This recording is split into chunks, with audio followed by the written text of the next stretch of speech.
That was newly obtained footage of an FBI raid that just took place at a condo unit owned by Russian businessmen at the Trump Towers in Sunny Isles, Florida. According to the Miami Herald, quote, a squad of FBI special agents assisted by local police descended on Trump Tower 3 to carry out a search of Unit 4102. It's owned by a shell company, MIC USA LLC, that is controlled by two Russian businessmen.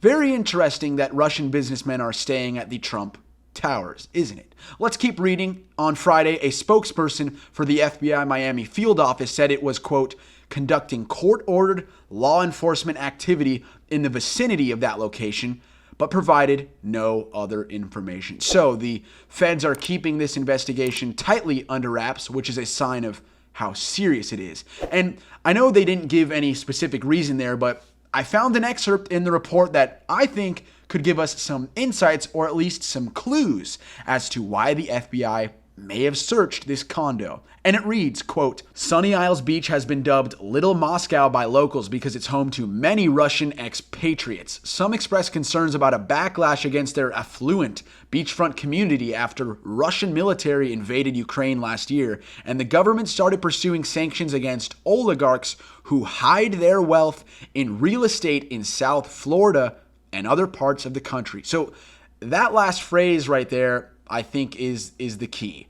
Russians are buying up property in South Florida to hide their wealth from the sanctions imposed by the United States. It's just ironic, however, that they are buying property and staying in property owned by the former president of the United States, who also happens to praise Vladimir Putin on a nightly basis and who refuses to call Vladimir Putin a war criminal. Not to mention that during the CNN town hall, he refused to say whether or not he wanted Ukraine to win the war. So the investigation could really be unrelated to Donald Trump. It could have just to do with the sanctions and the ongoing war in Ukraine, or B, it could have something to do with the fact that the FBI is still searching for missing classified documents that we know over 300 of them were stolen by Donald Trump.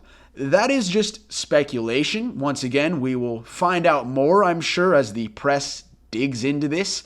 But I think it's suspicious that the FBI is searching a condo unit owned by Russian businessmen in a hotel that is owned by Donald John Trump. Just some more corruption by the most corrupt president in American history. At least it appears to be.